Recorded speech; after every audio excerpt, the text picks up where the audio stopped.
Hi children, welcome back. How are you all? Hope you are safe at home. What's the name of our second chapter?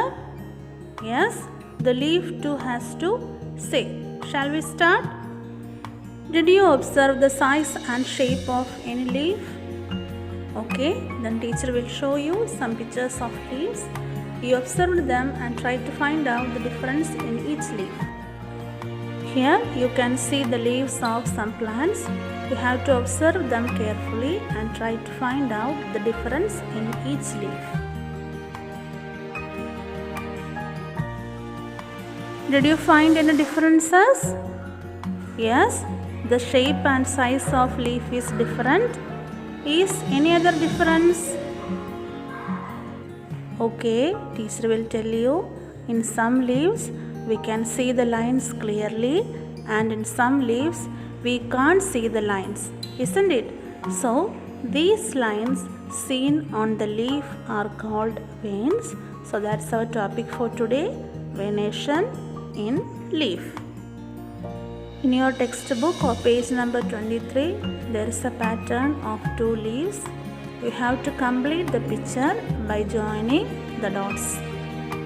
Now we are moving on to our topic, venation in leaf. The lines seen on the leaf are called veins. Once more, the lines seen on the leaf are called veins. Next is venation. The arrangement of veins in a leaf is called venation. Once more, the arrangement of veins in a leaf is called venation. This venation provides definite shape and strength to the leaf. What is the function of venation? It provides definite shape and strength to the leaf. Now we know about veins and venation. In this picture we can see the small veins, and in the center of this leaf we can see a thick vein. A thick vein seen in the middle of the leaf is called midrib. Once more, what is midrib? A thick vein seen in the middle of the leaf is called midrib.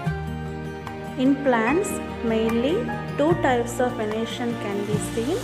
First one is reticulate venation and another one is parallel venation. In reticulate venation, the thick main vein, that is the midrib, is very prominent, and the side veins arises like a network. Such venation is called reticulate venation. So what is reticulate venation? The network-like venation present in leaves is called reticulate venation. Reticulate venation is present in mango leaf, jackfruit leaf, and in rose leaf. Next is parallel venation.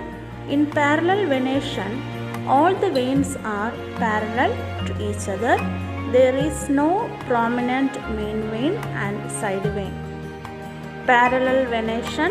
The parallel arrangement of veins present in leaves is called parallel venation. Parallel venation is present in wheat, grass, and in bamboo.